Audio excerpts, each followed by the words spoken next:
Science Podcast. My name is Tyler Bublitz, and welcome back to the 23rd Sunday after Pentecost, or All Saints Sunday for the week of November 5th, 2023, and I'm excited to have you here. I'm excited to begin this week's podcast, and before we even really get going, I gotta explain myself a little bit, because I stated last week that I was not going to talk about the All Saints text this year. And when I looked at what the gospel texts were for this week and looked again at the All Saints text, I just couldn't say no. I just had to bring all of this together because I think there is some really great tie-ins, and I am really excited about this week because I think there is a great example to be able to bring this all together, and I think it helps bring out the point of what Jesus is trying to bring out in two different places. And I think it helps us understand in a better sense of what All Saints Sunday is all about and what Jesus is trying to get at when he's talking with the Pharisees, as you'll find out when we get to those points. So before we jump into this week's podcast, we have to look at last week's question, which was, how do you care for your neighbor? How do you love your neighbor? And we got some great responses. First and foremost, one of our loyal listeners responding with talking about how when he was a child and talking about how when he was researching for things, when we were talking about the depths of the ocean, that there was expectations in the late 60s that there was nothing below 50 feet.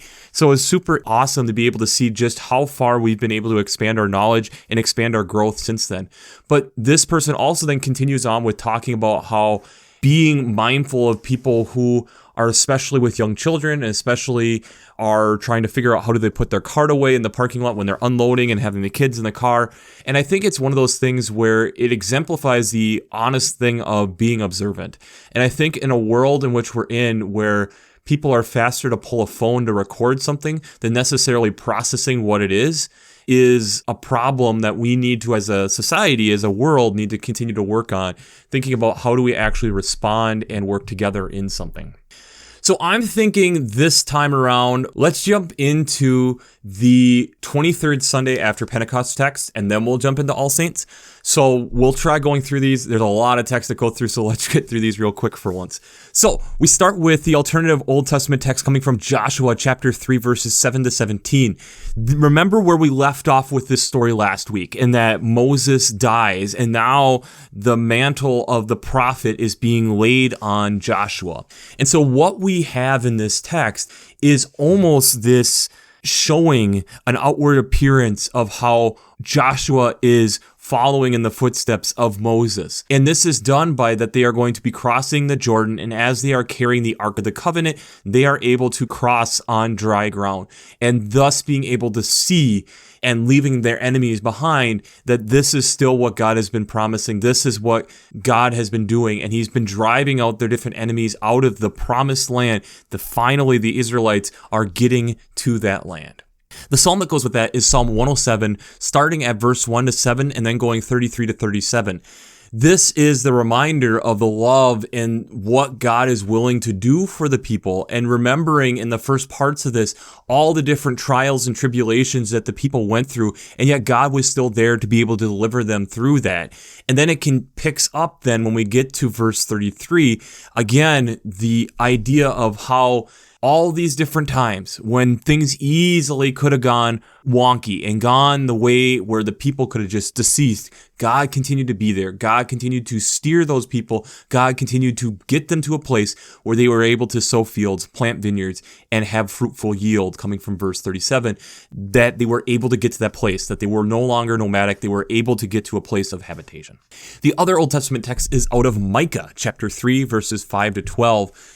This is, again, some difficult text that Micah is having to give as a prophet, but it's the recognition that all these things that are distracting us from God, that are causing the leaders and the different people and rulers of the people at this time to be gone astray, that God will be able to take over, and God is in control. God will make sure that there is a way, and thus we have to trust in that and not be veering to these other ways of living. Again, the people of Israel being captured and being looking to other leaders. And it's this message of, no, we need to continue to keep our eyes on the Lord. We need to continue to recognize and look at that this is going to help us go where we need to go, that God's going to be able to get us there.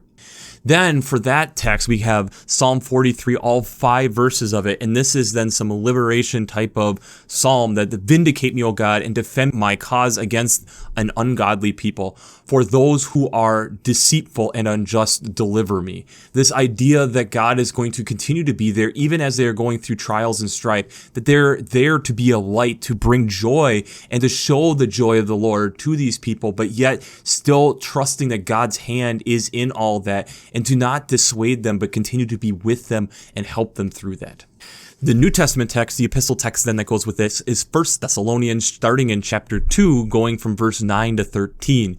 And this is then Paul reiterating to remember the days of when there has been trial and strife, when things have been difficult, that in doing that, we are called to continue to encourage one another and not necessarily hold blame against each other, but to look to uplift one another, and that we are this community of God in the community and looking at the kingdom and giving thanks to what God is continuing to do for us and working together as a body of believers to do that.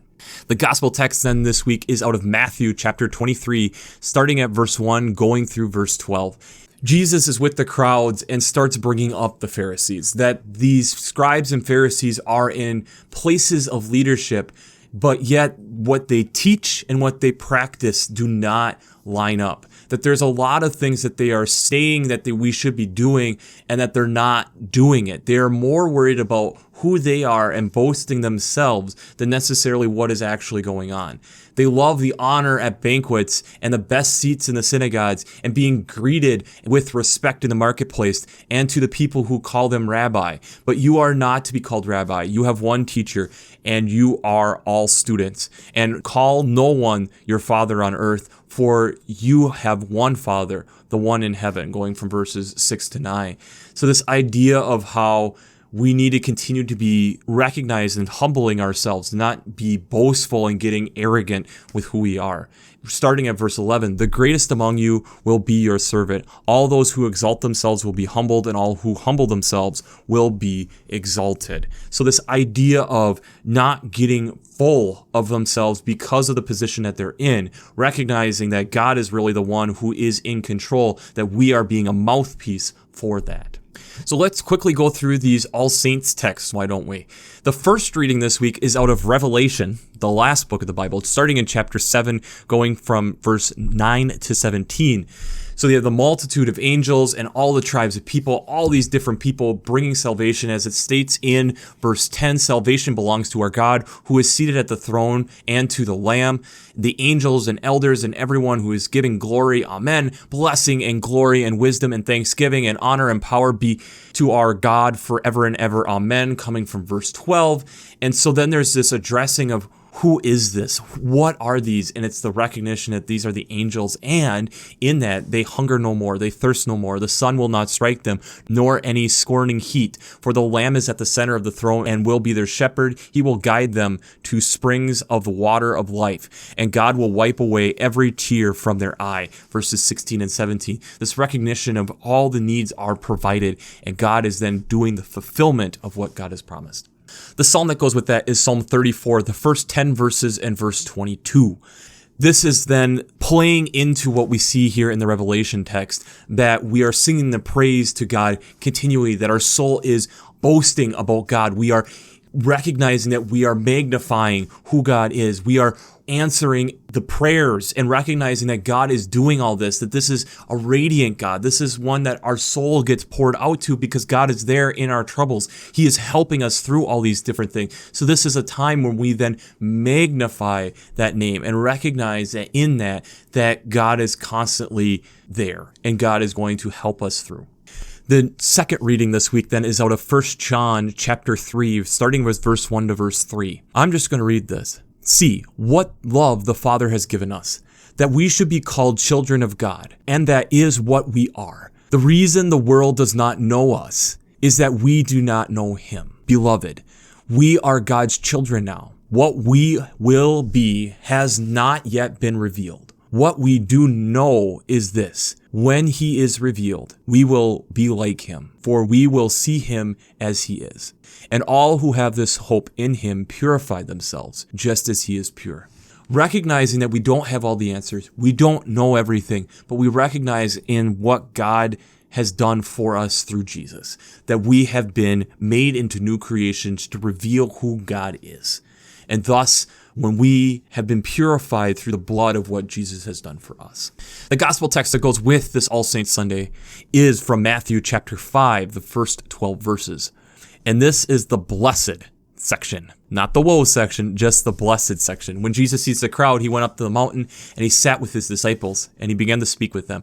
Blessed are the poor in spirit, for theirs is the kingdom of heaven.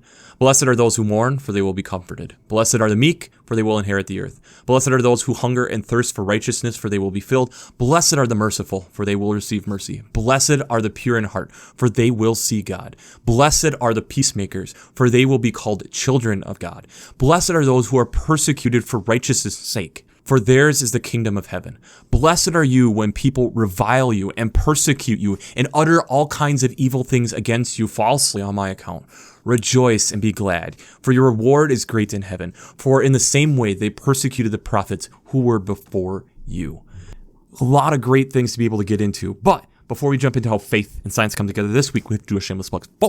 Working Preacher. If you haven't checked out Working Preacher, I'd highly recommend it. Between the Sermon Brainwaves podcast, their commentaries, their discussions. Since I'm not an ordained minister, I use them on a weekly basis to help give me some direction, look at new things, think about things in a different way. And so if you haven't checked out workingpreacher.org, I'd highly recommend it.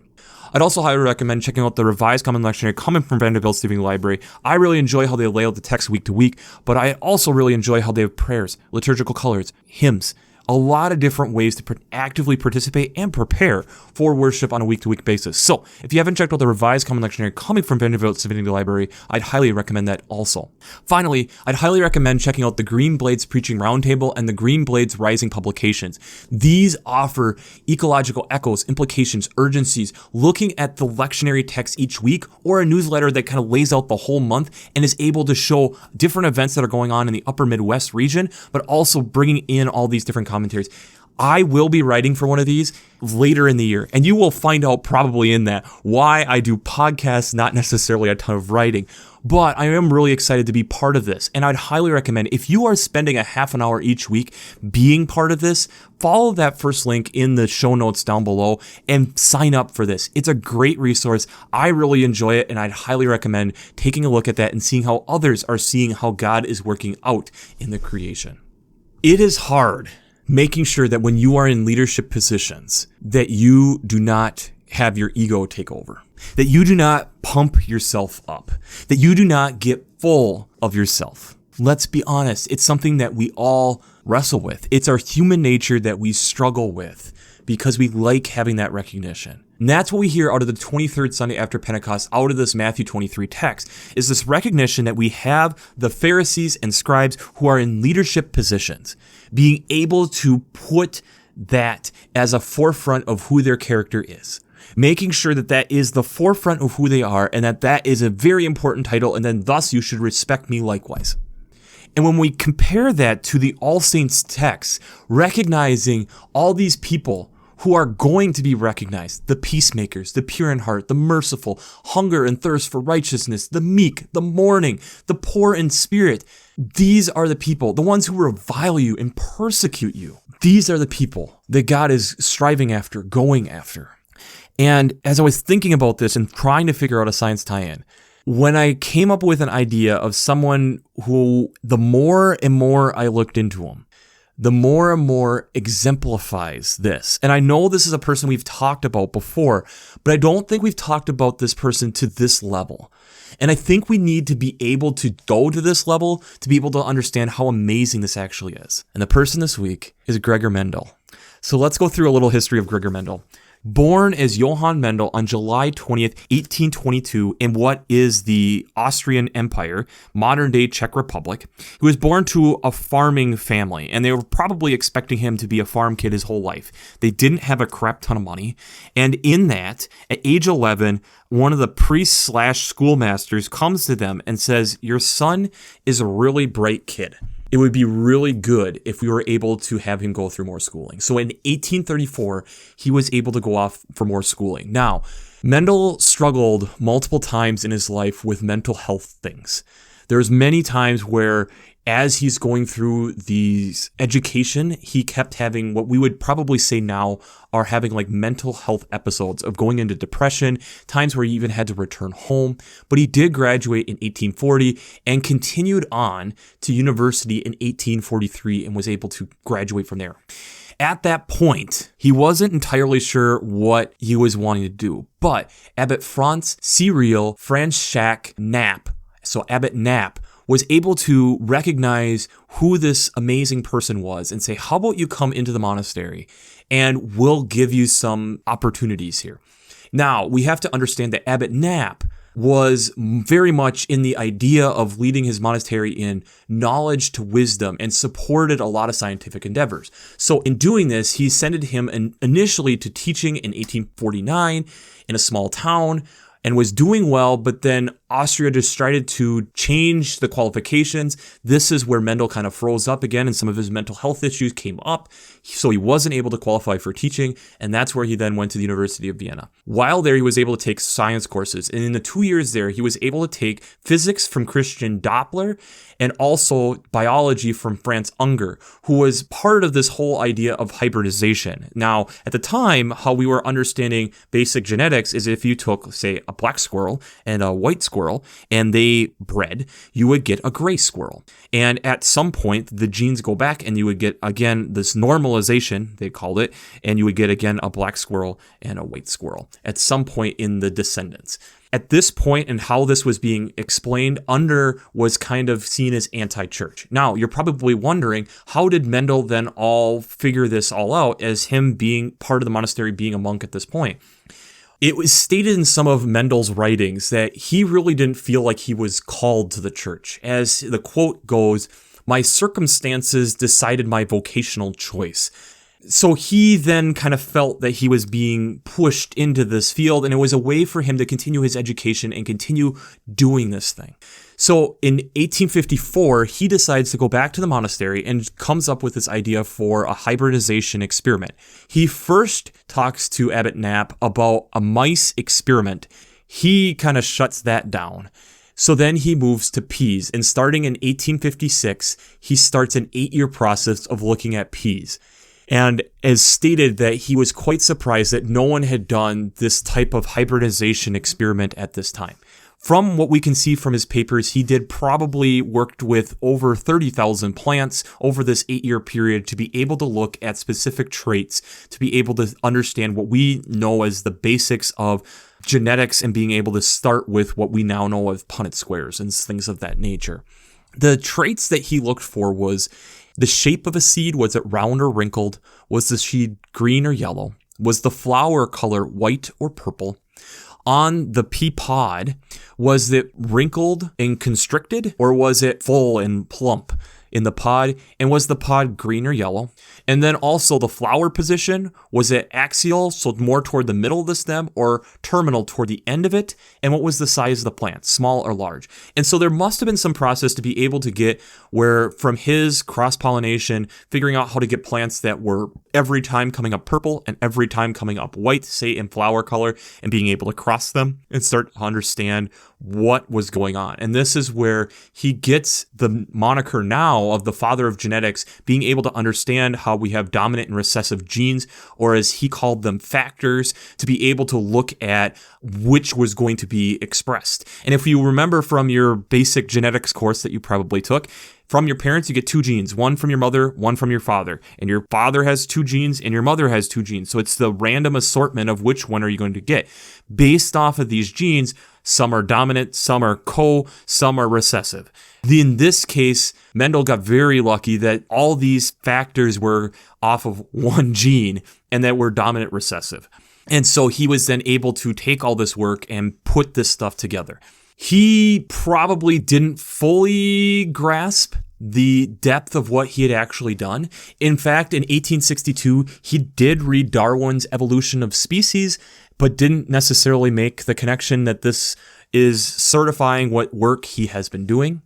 He had a small science community, a society that they had formed. And so on February 8th, 1865, he presents this paper called The Experiments in Plant Hybrids. And the group thought it was actually really great and thought it was actually pretty monumental. They published a book in 1866 and even translated a copy and sent it to Darwin. But people really didn't take off with it. They thought it only applied to plants. There really wasn't that much going on. And Darwin is quoted in 1866 stating, "I knew the results I obtained were not easily compatible with our contemporary scientific knowledge." And so it was a hard sell for what was going on. And on top of that, Mendel didn't do a great job at necessarily advertising himself, and due to some circumstances, things even made it harder. In the summer of 1867, Abbot Knapp died. And so the monastery was looking for who is going to be the abbot, the person to lead the monastery. And the monks came up with, the rest of them, that Mendel should take over. And that was kind of the end of Mendel's scientific career. He really didn't have a ton of extra time to be able to put toward scientific discoveries. He was working with different aspects of the monastery. But as he was nearing the end of his life, he is quoted in stating one of his letters to one of his friends, "My scientific studies have afforded me great gratification, and I am convinced that it will not be long before the whole world acknowledges the results of my work." And it seems like Mendel just wanted some type of acknowledgement of what had happened, that this wasn't just completely being forgotten, because again, he was stating this change in how people were understanding how genetics worked. And granted, the words weren't even there at that point. Mendel dies on January 6th, 1884, and it wasn't till 1900 that he's really rediscovered. There's 3 different people who all do similar studies to Mendel, and people are looking through and it's like, no, Mendel did this, and are blown away at that point after his death that, wow, this is really monumental work. And he becomes then seen as the father of genetics. There has been a little bit of controversy with him that Ronald Fisher brought up in 1936, that the data that Mendel had was too good to be true. It's too perfect statistically. But one of the things that's kind of given a little bit of grace in this is when Mendel's working, there isn't necessarily hard and fast scientific rules. So there's probably some things that he threw out as outlier data, or for whatever reason, different things, and that weren't necessarily recorded as well. So it's one of the things that has been a kind of a side thing of this, but it's this aspect that still he is looked at as this is the beginning of us being able to understand chromosomes and being able to understand the DNA process of this is the foundational point. And it's one of the only scientific fields that we can really draw back to one person being able to start the whole movement moving forward. How does this fit so well within these 2 different texts for 2 different reasons of a Sunday? I think it exemplifies it great. Mendel didn't go out of his way really that hard to advertise this stuff. He's fulfilling what he feels is expanding where the science was at the point, and even recognizes that the results of what he got are so far ahead of its. Hopefully someday people will be able to recognize it, but I'm not going to lose sweat over it. And in fact, he's just more recognizing at the end of his life that hopefully somebody finds this important at some point. And this recognition of hopefully, where we kind of get that, the conclusion of that within the Joshua text, how the Israelites have been, hopefully we'll get to the promised land here at some point, and Joshua fulfilling that. Micah being able to recognize that there are a lot of things to pull you astray, but yet listening to God and trusting that what God's going to do, trusting like Mendel that at some point people will discover what I did and find it important, but I'm not that concerned about it. I enjoyed what I did, but I have other things that I'm needing to do now, which is just such a different way of looking at things.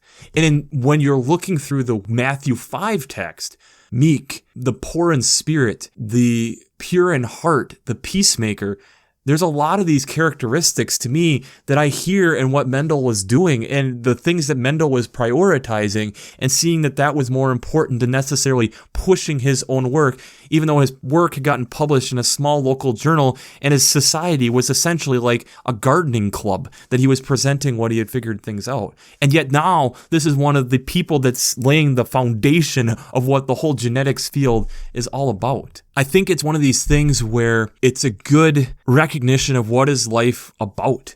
And it's this recognition of, yes, we're trying to grow and understand more about God, understand more about God's creation, but understand in that there are times God's calling us to different places at different times, and we aren't going to necessarily understand why. And there's going to be times when we suddenly abruptly have to stop. 8 years of data, 8 years of work, and then abruptly he suddenly moves on and never is able to return back to what he was doing. I think there's a point where we all hope that we are recognized in some form or fashion, but I think it's also then this not being obsessed about it. I know for me and myself personally, I hope this podcast gets more traction at some point, and I hope and I hear things occasionally from people who are stating how it is really helpful or it's really powerful or they really enjoy it. Trust me, I really do enjoy getting those emails. It really helps me continue to move forward.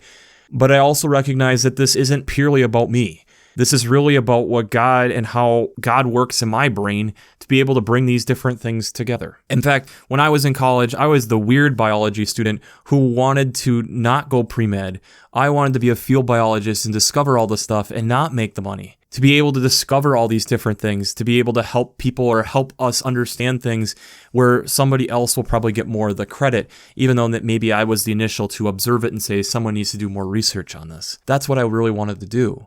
And now I see this as where I'm at, I'm doing it in a different way with doing this podcast week after week, and I really still enjoy it. It's really fun to find the challenge of trying to bring these texts together week to week. But I think I also have to be able to learn from someone like Mendel that maybe I won't ever see the big success from this, and that's okay too. That's not the point of what this is all about. The point is being able to have us better understand and see who God is, and being able to use this as a way to connect us more personally with God, and seeing outside of maybe what we traditionally see God in this church religion standpoint, and seeing it more in this creation scientific way can be liberating. And I think there's a lot for us to remember of, yes, there's a time to stand up and fight for things, which Mendel still did in his life and had amazing support systems to be able to encourage him to keep going to school, to be able to encourage him to continue researching and looking into things. But I think it's also the aspect that we have to be okay with knowing that there's sometimes amazing things that we're going to do that maybe go unnoticed in our lifetime, and that's okay too. It's amazing that Mendel laid the foundation for literally over 100 years after of scientific discoveries, and initially they didn't even recognize what he had found. And in a certain way, there's an artistry to that. We hear it within the art community and how there's a lot of artists who don't get recognized for their work until after they're gone. And so in a certain way, we can say that here with Gregor Mendel, that his artistry, his work, wasn't fully recognized until after he was gone. And I think then that brings us to the question of the week, and I think it's twofold. One, how do we stay humble in our world? And two, how do we recognize artists and important people around us before they're gone? Because I think both of those are so important, especially as we are in this All Saints Day of recognizing the ones who have come into the faith and the ones who have gone to the next part of the faith that we here on earth don't necessarily fully understand. We try, but we can't fully grasp it. And I think that's a major thing that I continue personally to work on, is trying to go through and thank and acknowledge these different people who I've looked up to and have made significant impact, but I still am not able to get to all of them nearly as much as I should. And I think that's where it reiterates us showing love and care when we're around people, but also recognizing that some of the most powerful people in the room are not necessarily the ones who are speaking. And I think in a world that's a lot of noise and a lot of chaos, I think that's something that's really good for us to remember and to recognize. Because we all need that reminder to slow down. We all need to be able to do the tedious task of something for over 8 years to be able to understand the genetics and how pea plants work and their different traits. But in that, we are able to discover so much more. And I think that's sometimes maybe something that we miss in this modern world that we live in. That we're so used to go, go, go, that it's hard for us to recognize sometimes the power of tedious work to help us understand something that's greater than ourselves. And when we are trying to understand how to not be arrogant and to be meek, to recognize the saints who have gone on before us, and to acknowledge the new that are welcomed into the family of God, and to be able to follow in the footsteps of what God has been laying out in front of us for us to do, whether it's Joshua leading us into the promised land or us being called to love and care about each other even when our enemies are hard. I think that's a difficult and tall task. And I think then it means us sometimes taking a stop and reminding us of some of these different, what I would say, modern saints. And in my case, I think within the faith and science sainthood, I'd like to put Gregor Mendel on the list, because I think that's what Gregor Mendel did. And I think in a lot of ways can show us and teach us a lot about what this faith is all about. So, we'll wrap this up as we always do. I pray God blesses you through your faith and amazes you through science.